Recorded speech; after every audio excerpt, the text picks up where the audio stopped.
Saya bersyukur kalau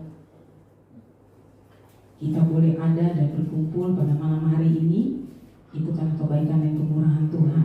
Saya juga bersyukur Bapak Gembala memberikan lagi tugas kepada saya. Sebetulnya sudah berapa kali saya diberikan tugas, tapi karena kondisi memang udara dan kesibukan yang ada, jadi saya minta berapa kali minta ditukar gitu ya. Kalau melihat wajah-wajah pemuda remaja, saya selalu ingat masa remaja dulu. Remaja dulu, padahal sekarang umurnya 44, kayak berasa remaja aja gitu ya. Jadi karena saya ngikut kebiasaan Bapak Gembala, karena Bapak Gembala selalu merasa dirinya masih cocok pakai celana SMA, ya, puji Tuhan. Apalagi kemarin saya itu dari kantor harus bertemu Pak Gembala kalau di Lebak Bulus, berarti saya harus naik kendaraan dulu ya, nyampe ketemu di Lebak Bulus. Nah, dari kantor ke MRT aja saya sampai 5 kali di cancel Gojek ojek online. Saya bilang, aduh Tuhan tolong, hujan sudah deras, tapi puji Tuhan saya sampai Lebak Bulus masih hujan tapi lepek ya. Tapi itulah, kita harus berjuang karena apa?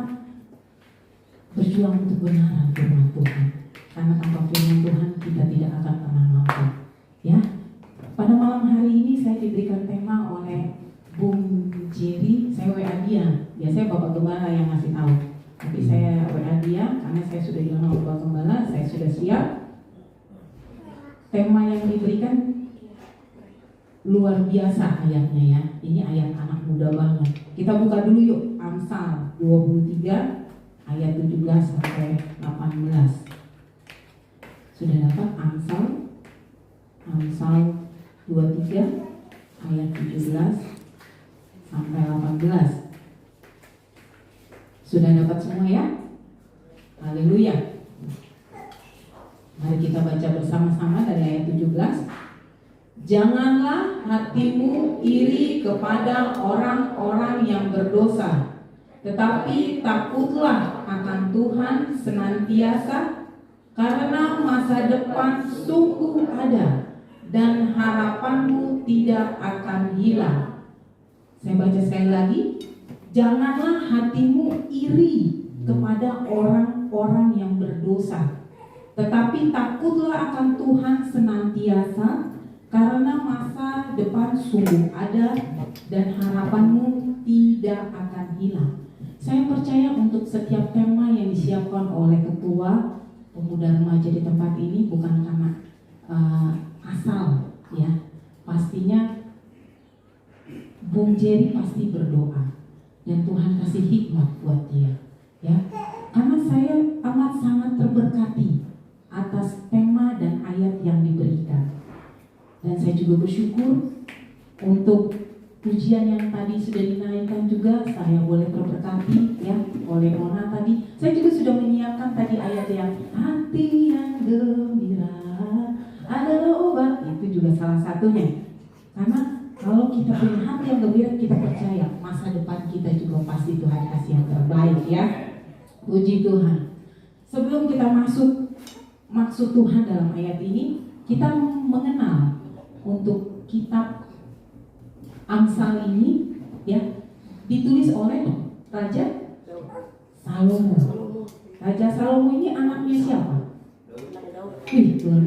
Saya sempat bilang sama Bapak Gembala, nanti periode tahun depan kita ada kuis Alkitab dengan hadiah yang spektakuler. Kita nggak pernah tahu ya, jangan pernah melihat dari kulitnya, ya kan?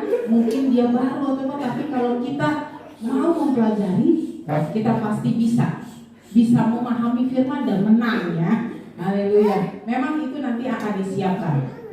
Ya, tapi nggak usah takut, bukannya dibaca dari Kejadian sampai Wahyu, tapi ada ininya. Tapi saya bersyukur tahu kalau Salomo itu anak dari Raja Daud. Istrinya siapa? Gak tahu banyak. Ibu dari Raja Salomo. Oh, ibu Salomo. Hah? Iya, betul.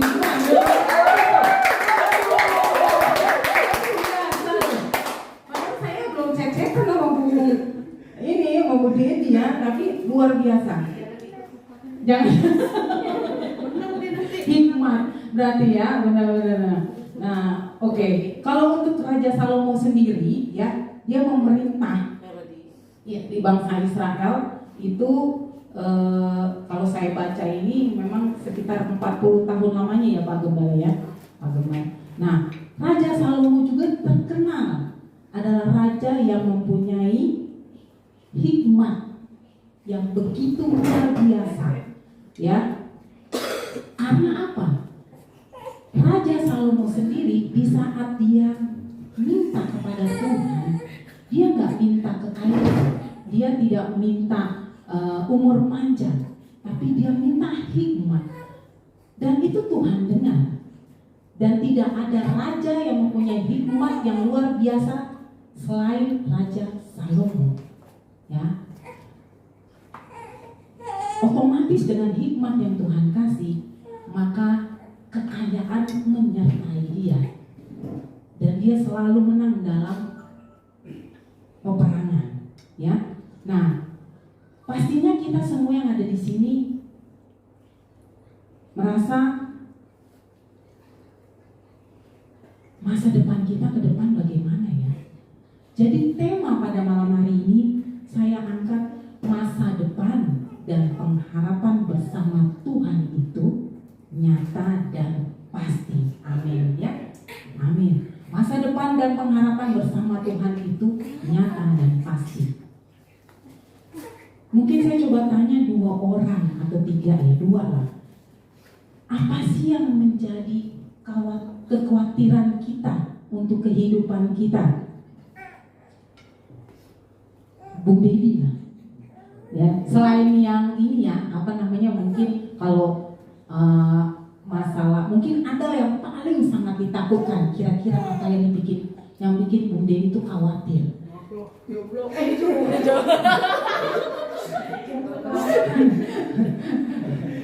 Boleh. Mungkin, tapi belum tentu loh, bukan itu loh. Ya kan? Kira-kira apa Bung Dedi? Yang jadi kadang-kadang membuat Bung Dedi, kalau saya lihat, kalau dari kesaksian Oma Linda, untuk makan minum dia tidak pernah khawatir. Bung Dedi juga pernah sampaikan, Tuhan pasti berkati. Nah, tapi ada pastinya dalam setiap manusia yang sangat dikhawatirkan. Apa Bung Dedi? Tulang rusuk, itu bahasa halus. Biar kita sama-sama doakan Bung Dedi. Jangan pernah malu ya. Kira-kira apa Bung Dedi? Salah satunya. Haleluya. Kita di saat 2-3 orang berdoa, ya, kita semua teman-teman di sini dalam nama Yesus tahun depan ada. Amin. Haleluya. Lalu coba siapa coba? Deg-degan nih. Berdua ya. Bung Jerry dulu deh. Bung Jerry dulu. Nah, kira-kira apa yang dikhawatirkan nih? Habis Bung Jerry nanti Joy selesainya. Soalnya saya mau lihatnya warna hitam. Oh, tapi nanti ada yang hitam juga di belakangnya. Saya lihat gambar yang sawah. Bung Jerry apa yang dikhawatirkan nih? Itu pengalaman ya. Itu saya juga takut gitu. Saya pernah mengalaminya dan stres juga. Apa nih Bung Jerry? Saat ini sih masih setelah kuliah sih. Setelah kuliah mau bekerja, mau bekerja di mana dan mau ngapain? Ya, itu lumrah. Biasanya untuk masa-masa orang yang lagi habis kuliah, dia pasti khawatir untuk pekerjaannya ya. Baik, berarti pekerjaan yang pertama pasangan hidup, pekerjaan. Nah, Joy, kalau Joy Tuhan sudah kasih pekerjaan, ya luar biasa. Kira-kira apa yang dikhawatirkan, yang paling sangat dikhawatirkan? Nah biasanya itu kita selalu bawa dalam doa. Berbeda. Ya, itu kira-kira apa nih cuy? Apa itu? Ekonomi. Haleluya. Berarti untuk membantu meningkat, maksudnya membantu ekonomi orang tua ya. Berarti menyenangkan hati orang tua. Haleluya, puji Tuhan. Luar biasa. Dari setiap kita pasti punya khawatir, keraguan masa depan kita, harapan kita ke depannya ada apa enggak? Termasuk kami keluarga gembala. Kalau dibilang khawatir masa depan itu pasti. Terlebih lagi saya sebagai ibu, kekhawatiran saya malah terlalu banyak dan kompleks dibanding bapak gembala. Kalau laki-laki itu lumrah, biasanya dia lebih tidak terlalu diambil pusing, ya. Tapi saya percaya karena hikmat yang Tuhan berikan kepada imam atau kepala keluarga itu Tuhan pasti kasih, sehingga kita tidak semakin khawatir. Nah, salah satunya kalau saya yang dikhawatirkan adalah kalau untuk masa depan anak-anak saya tidak pernah khawatir. Karena apa? Saya melihat dari mertua dan orang tua saya, orang-orang pendoa dan orang-orang yang setia di dalam Tuhan. Saya merasakan anak-anak saya juga Tuhan berkati. Tapi jujur, saya saat ini yang paling sangat saya khawatirkan adalah di saat saya akan mengundurkan diri.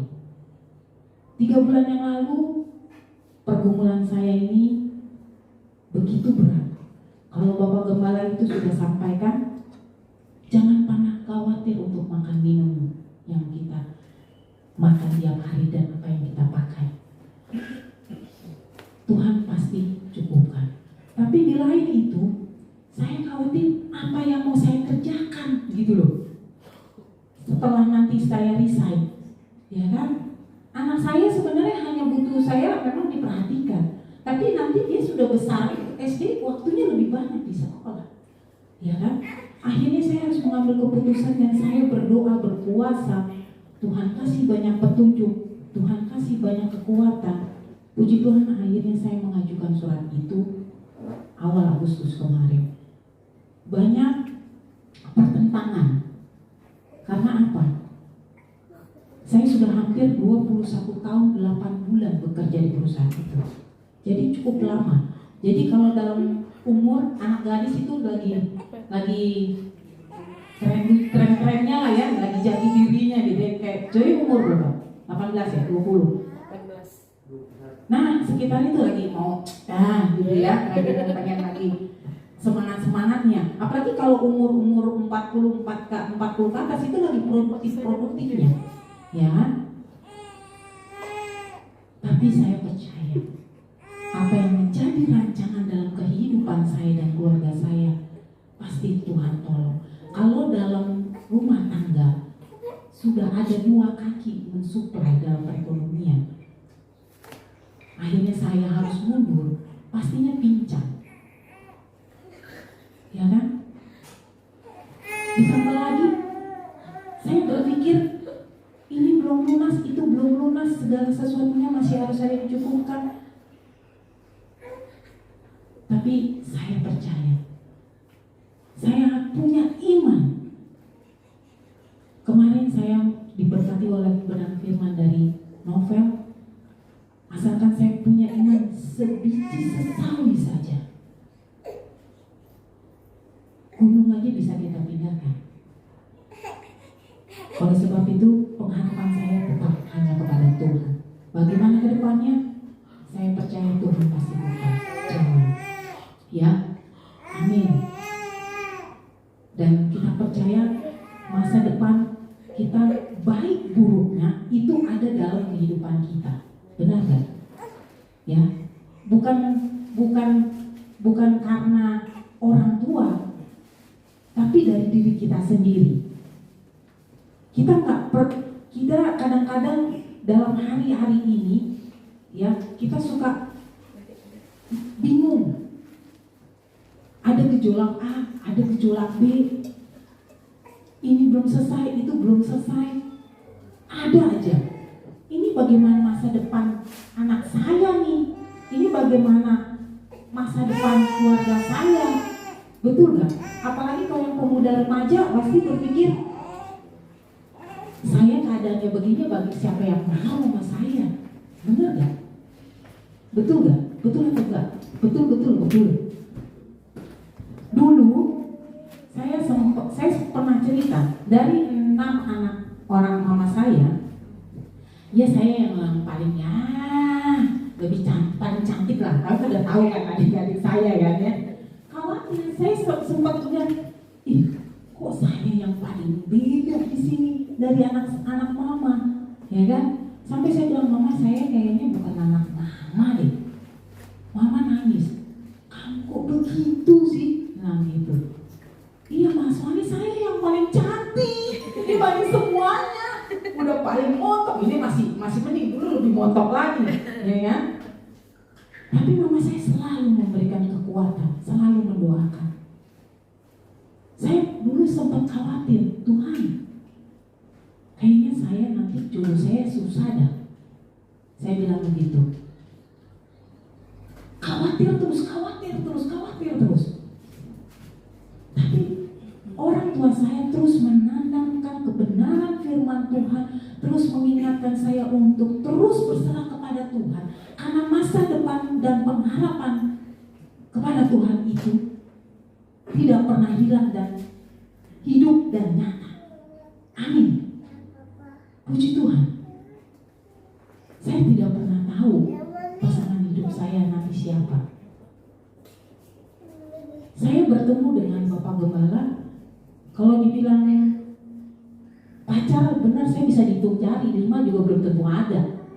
Pacar ya, kalau pacar. Karena saya agak-agak periang, tapi saya agak minder. Tapi ya itu, jangan pernah takut, Bung Dedi. Tulang rusuknya masih ada. Bawa terus dalam doa. Terus doakan. Jangan pernah takut. Ya, jangan pernah takut. Pasti Tuhan siapkan. Sama juga dengan Bung Jerry. Habis kuliah, dulu saya juga sama. Habis kuliah, saya kuliah udah S2. Tahu gak saya jadi apa? Diterima kerja di mana? Di Borobudur, SPK, S2. Serius? Iya. Karena saya sudah nganggur 6 bulan. S2, masuk S2 lagi kuliah. Saya malu. Akhirnya saya jadi SPG di Borobudur di Blok M. Tapi saya berpikir Tuhan kasih saya kerja dulu di situ untuk membuat saya tidak sombong. Orang tua saya nggak pernah bilang nggak malu. Nah, mama bapak saya bilang, terima, lakukan, kerjakan. Saya sempat minder, balik lagi. Saya badannya agak montok, tapi puji Tuhan itu sampah orang Ambon. Saya nggak tahu, dari awal saya selalu berhubungan dengan orang-orang sekitar, dan Tuhan kasih jemaat juga orang sebuah Ambon ya. Begitu baik, dia yang membantu saya untuk masuk dapat di Borobudur itu. Karena apa? Tinggi saya kurang 2 cm, karena 160, ya kan? Di sana saya cuma 198. Akhirnya saya bisa diterima kerja di situ. Dari situlah di saat kita setia dengan perkara kecil dan kita berdoa, Tuhan kasih saya bekerja lagi di konsultan pajak. Setelah itu Tuhan baru kasih lagi dalam tempat pekerjaan yang terakhir ini selama 21 tahun. Jadi masa depan dan pengharapan kita kepada Tuhan tidak pernah nggak terjamin, pasti terjamin, ya. Yuk, coba kita buka di Yeremia 29 ayat 11. Ini ayat-ayat yang saya ambil ada ayat-ayat sendiri yang saya selalu terima dan menjadi kekuatan bagi saya. Yeremia 29 ayat 11. Mungkin bisa dibantu, Joy bisa baca ada? Ya. Yeremia 29 ayat 11. Sebab aku ini mengetahui rencana-rencana apa yang ada padaku mengenai kamu. Demikianlah firman Tuhan, yaitu rancangan damai sejahtera dan bukan rancangan kecelakaan, Amin. untuk memberikan kepadamu hari depan yang penuh harapan. Amin. Pegang coy. Pegang ini. Ya, ini ayat yang terus saya baca di saat saya dulu dari pemuda remaja sampai sekarang pun masih saya pegang. Ya. Sebab aku ini mengetahui rancangan-rancangan apa yang ada padaku mengenai kamu. Karena Tuhan masih siapkan rancangan-rancangan yang terbaik. Demikianlah firman Tuhan, yaitu rancangan damai sejahtera, bukan rancangan kecelakaan, untuk memberikan kepadamu hari depan yang penuh harapan. Amin. Kalau kemarin Bung Andri kesaksian mengenai Bung Jerry, kami keluarga hamba Tuhan mengatakan janji Tuhan ya dan amin. Dia jamin kehidupan Jerry. Tuhan jaga, Tuhan lindungi. Setiap hari kami sebagai keluarga hamba Tuhan terus mendoakan setiap jemaat. Karena di awal setiap kita berdoa, yang kita naikkan adalah jemaat terlebih dahulu, bukan anak-anak kami. Karena apa? Ini milik Tuhan. Dan Tuhan itu nyatakan. Kalau boleh tahu ya, saya sempat sudah saksikan kepada Bung Andri. Jadi seminggu sebelum kejadian ini, saya sempat berbicara dengan Bapak Gembala. Pak Gembala, ini kasihan, katanya motor cuma satu, ya kan?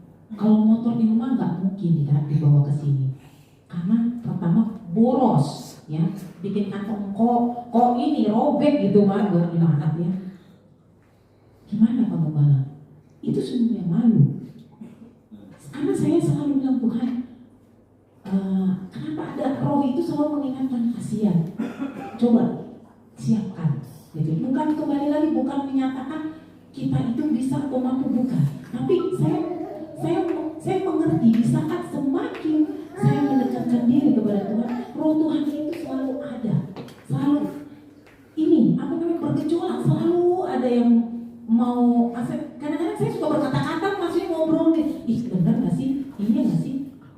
Kalau kita semakin dekat dan sama Tuhan, kita bisa rasakan. Lalu sehari sebelum kejadian, ya, Bapak Gembala akhirnya menyampaikan kepada Bung Andre, mau beli motor second buat gereja. Ya lumayan lah buat ya dipakai sama jemaat di mana aja gitu ya, buat antar jemput. Nah, selesai Pak Gembala bilang, Bung Andre bilang, nggak usah Om.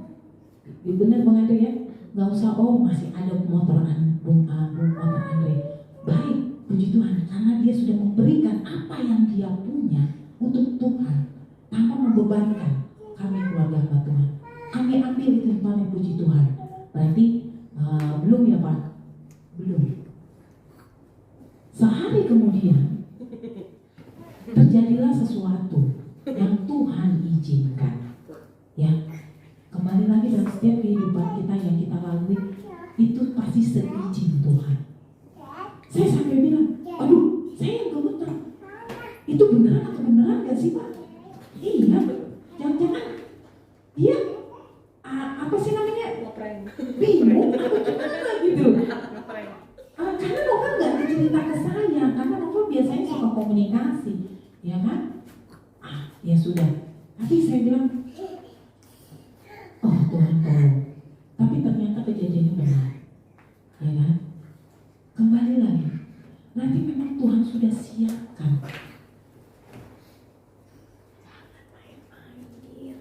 Apa yang menjadi kebutuhan kita jemaat di tempat ini. Oleh sebab itu, kami tetap rindu setiap jemaat terus doakan pelayanan ini. Pelayanan ini saya punya, bukan pribadi, ya, bukan pribadi. Dan di saat berkat itu kita terima masing-masing, itu saya percaya tepat pada waktunya Tuhan pasti datang.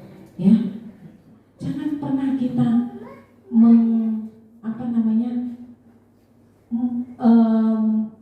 menginikan Tuhan, menjadikan Tuhan itu mengikuti maunya kita. Jangan. Tapi yang kepada Tuhan kalau rancangan Dia adalah rancangan yang terbaik. Ya, percaya. Ayat ini juga selalu menjadi kekuatan bagi saya khususnya karena berapa tahun, biasanya awal tahun kita terima ayat, ya. Yang tahun kita biasa terima ayat ya. Kalau di gereja kami yang lama dan kita juga kemarin ya ada terima ayat. Saya dapat ayat ini sudah hampir 10 tahun yang lalu. 2 kali berturut-turut Tuhan kasih ayat ini sama. Kita buka Ulangan 28 ayat 13. Ulangan 28 ayat 13. Ini ayat sering, tapi ini saya dapat 2 kali di awal tahun. Saya bingung, Tuhan, ayat ini dahsyat. Tapi ini 10 tahun yang lalu. Yuk kita baca. Saya minta Selfie coba baca. Seselfie ya. Ulangan 28 ayat 13. Tuhan akan mengangkat engkau menjadi kepala Amin. dan bukan menjadi ekor. Engkau akan tetap naik dan bukan turun. Haleluya. Apabila engkau mendengarkan perintah Tuhan Allahmu yang kusampaikan pada hari ini, kau lakukan dengan setia. Amin. Haleluya.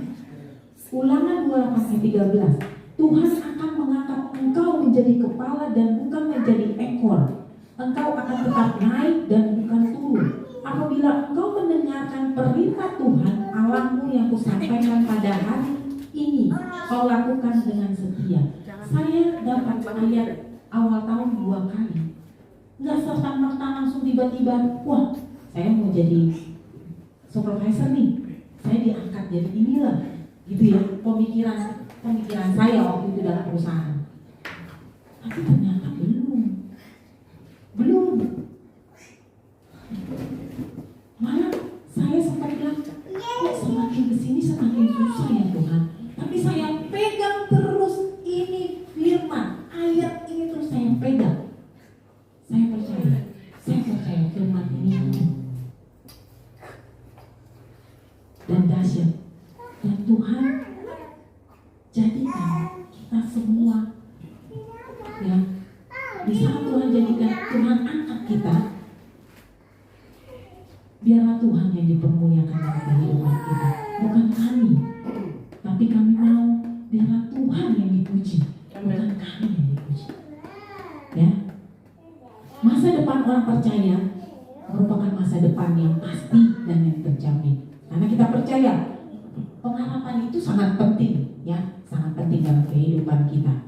Nah, kadang kita juga butuh obat, ya kan? Nah, salah satunya tadi lagunya dari Nona. Saya nggak kasih ayatnya. Siapa yang bisa menemukan nanti saya kasih hadiah lagi. Haleluya. Hati yang gembira adalah obat. Ini salah satu obat yang membuat kita menjadi tetap pengharapan itu tetap ada, kuat. Itu ada di mana coba? Siapa yang bisa dapat? Langsung berdiri.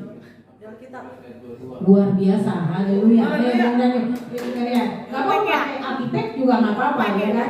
Ya kan? Coba baca yang kenceng. Ayo, di mana? Bu Daniel, ayo. Tenang, Bu Jadi kan udah dapat 200 ya poinnya. Ayo. Poin ya. Iya, poin ya. Ayat 22. Hati yang gembira adalah obat yang manjur, tapi semangat yang patah memberikan pulang. Amin, haleluya. Kadang ketika kita kehilangan pengharapan, kita jadi kayak letih lesu, benar nggak? Ya kan? Kayak nggak ada obatnya. Ingat ayat ini, hati yang gembira adalah obat dan semangat, tetapi semangat yang patah mengeringkan Tuhan. Ya, tulangnya. Oh iya, salah udah berubah ya. Haleluya, puji Tuhan. Lalu bagaimana agar harapan kita tidak hilang? Ternyata ada 2 yang saya ambil poin di tempat di ayat ini. Bagaimana agar harapan kita tidak hilang? Yang pertama, kita tetap menaruh pengharapan dan harapan itu hanya kepada motor, kepada Tuhan. Ya, yang pertama kita taruh harapan kita hanya kepada Tuhan. Coba kita baca lagi ayat di Mazmur 10 ayat 10 sampai 11. Maaf, Yohanes 10 ayat 10. Yohanes 10 ayat 10 sampai 11. Yang sampai 11 ya. Ya, ada yang bisa baca? Menjadi ya. Yohanes 10 ayat 10 sampai 11. Pencuri datang hanya untuk mencuri dan membunuh dan membinasakan. Aku datang supaya mereka mempunyai hidup dan mempunyai dalam segala kelimpahan. Aku adalah gembala yang baik memberikan nyawanya bagi depan-depan. Amin. Tuhan Yesus datang memberikan pengharapan, yaitu hidup Tuhan kepada kita. Karena Tuhan Yesus adalah gembala yang baik, ya, gembala yang baik yang begitu luar biasa telah memberikan nyawanya untuk menebus dan menyelamatkan kita. Jadi sekitar lingkungan kita boleh berubah yang tidak pasti, tapi kita punya pribadi yang luar biasa yang tidak pernah berubah, yaitu Tuhan Yesus, karena Dia adalah sumber pengharapan yang pasti. Tuhan Yesus merupakan sumber pengharapan yang pasti. Yang kedua, tadi bagaimana agar harapan tidak hilang? Yang pertama, taruh harapan kita hanya kepada Tuhan Yesus. Yang kedua, pengharapan kita hanya ada dalam firman Tuhan. Ya kan? Benar kan? Kenapa kalau kita selalu bilang Tuhan kami butuh kebenaran firman Tuhan? Benar. Karena firman Tuhan itu hidup. Dan itu sandaran bagi kehidupan kita. Dan itu harapan buat masa depan kita. Masa depan yang terjamin. Ya. Coba kita buka di Mazmur 119. Mazmur 119 ayat 43 sampai 49 ya. Coba Nona ya. Baca Mazmur 119 ayat 43 sampai 49. Mazmur 119 ayat 43. Janganlah sekali-kali mencabut firman kebenaran dari mulutku, sebab aku berharap kepada hukum-hukummu. Aku hendak berpegang pada Tauratmu senantiasa, untuk seterusnya dan selamanya. Amin. Aku hendak hidup dalam kelegaan, sebab aku mencari titah-titahmu. Aku hendak berbicara tentang peringatan-peringatanmu di hadapan raja-raja, dan aku tidak akan mendapat malu. Haleluya. Aku hendak bergema dalam perintah-perintahmu yang kucintai. Aku menaikkan tanganku kepada perintah-perintahmu yang kucintai, dan aku hendak merenungkan ketetapan-ketetapanmu. Ingatlah firman yang kau katakan kepada hamba-Mu, oleh karena engkau telah membuat aku berharap. Amin. Haleluya. Dalam ayat ini kita meminta biarlah firman Tuhan itu ada dalam kehidupan kita, ada dalam mulut kita, sehingga perilaku kita juga, perkataan kita juga harus sesuai dengan kebenaran firman Tuhan. Ya, jangan kita rajin ke gereja, kita datang sering doa, sering apa, tapi dari perkataan, perbuatan kita seperti tidak tahu firman. Sering banget disampaikan oleh Bapak Gembala, biarlah kita tahu firman, kita menerima firman, tapi kita juga jadi pelaku firman. Ya, kita percaya Tuhan itu akan memberikan masa depan dan pengharapan yang terbaik, dan Dia jamin itu. Ya, percaya dan fokus akan apa yang menjadi rancangan Tuhan. Akhir dalam renungan, tak ada pribadi seperti Allah yang dapat menjamin masa depan kita dengan kepastian. Pegang kata-kata ini. Tak ada pribadi seperti Allah yang dapat menjamin masa depan kita dengan kepastian. Amin. Haleluya.